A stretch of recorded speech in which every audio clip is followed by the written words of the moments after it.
We begin in America, where police say a teenager armed with handgun and shotgun killed a fellow student and wounded 5 other people at a high school in the Midwestern U.S. state of Iowa on Thursday. The shooting took place around 7:30 p.m. and triggered a major police response as emergency vehicles and armed units rushed to Perry High School, where classes had not yet started for the day. The victim, who died, was in 6th grade and was in the high school for a breakfast program. Among those injured were 4 other students and a school administrator. Responding authorities also found an improvised explosive device in the school, which they disabled. Our hearts are heavy today, and our prayers are with the Perry community. This strikes at the heart of everything that we hold dear.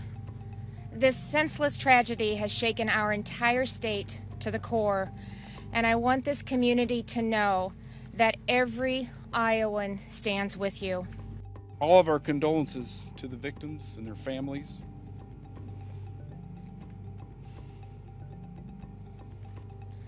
They need your thoughts and prayers, as well as time and space to process and to grieve.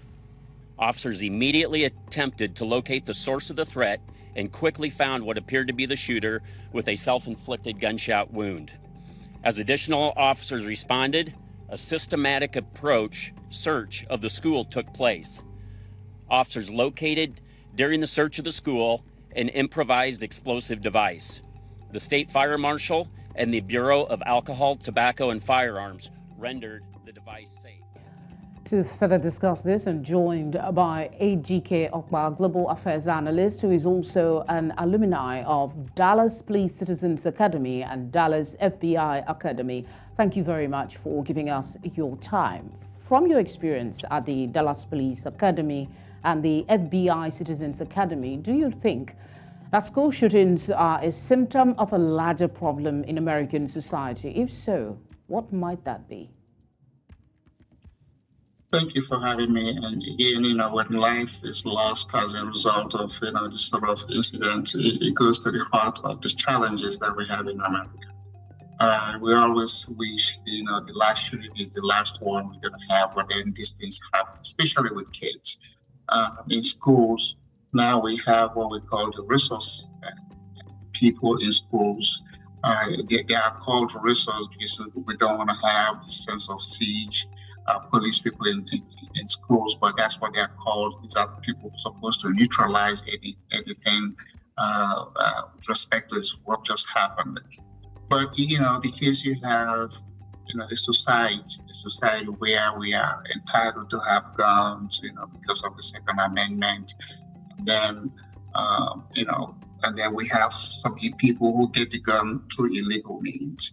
It makes you wonder, how does a child, age of 13, 14, 15, 16, in America, you have to be, younger than 20, 21 to be considered not eligible to have gun. So how do they get gun to where they even take it to school and they are able to carry out some of this, shooting that kills people?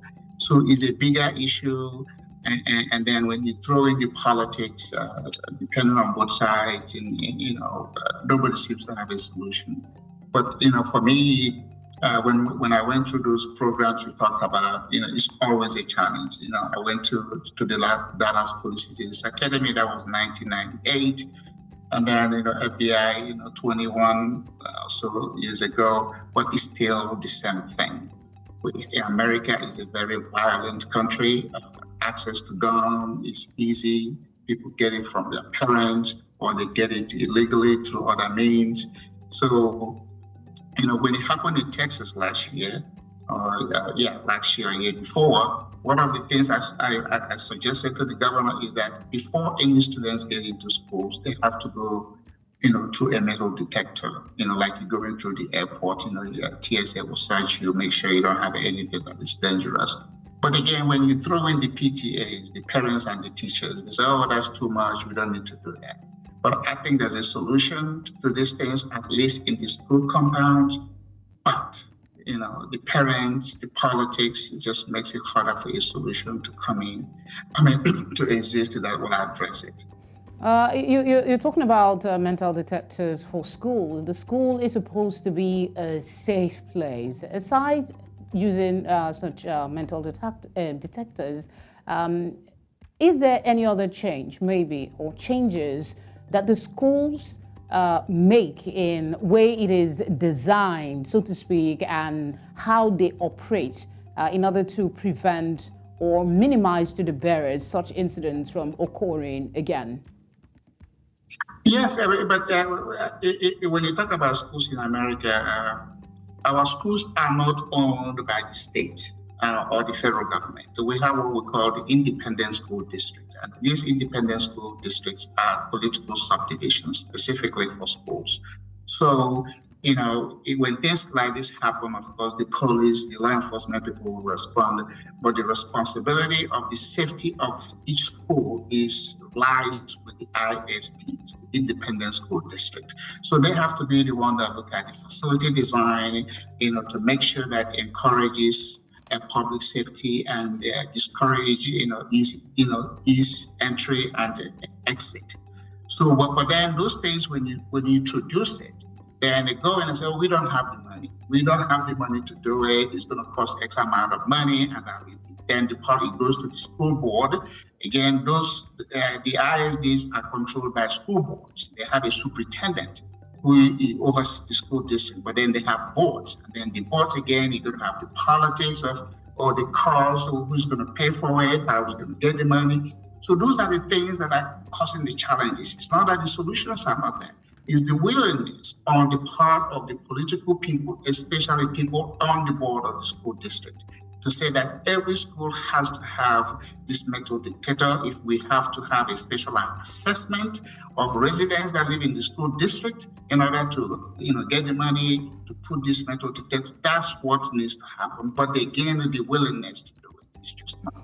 All right, before we let you go, has there been any further development since this news broke about the shooting that you feel people need to be aware of, and what would be the current situation around that environment?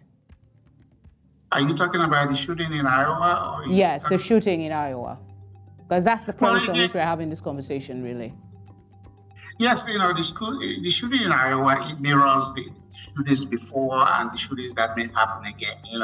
Who knows what this kid was going through, what the challenges were at home that made him to do what he's done. But every state is different, and then in each state, then you have local authorities, that looks at the law enforcement, and then the school district.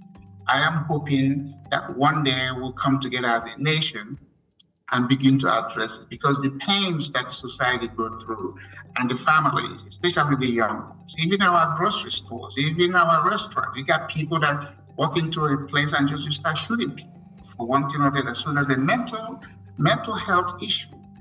That's when you look at it after the fact, because our driver's license doesn't identify anybody that has a mental issue. But it's after the fact that we go in and the psychologists and the analysts, the profilers that to look at this. Oh, this person has had this issue, it was ignored, and nobody attended to it. So again, the incident in Iowa is just a mirror of what has happened and what is likely to happen. Hopefully, we'll come to terms and get a solution for it. Quite unfortunate, really. Thank you very much, AGK, as usual, for responding to our call to speak on such issues. Well, thank you for having me.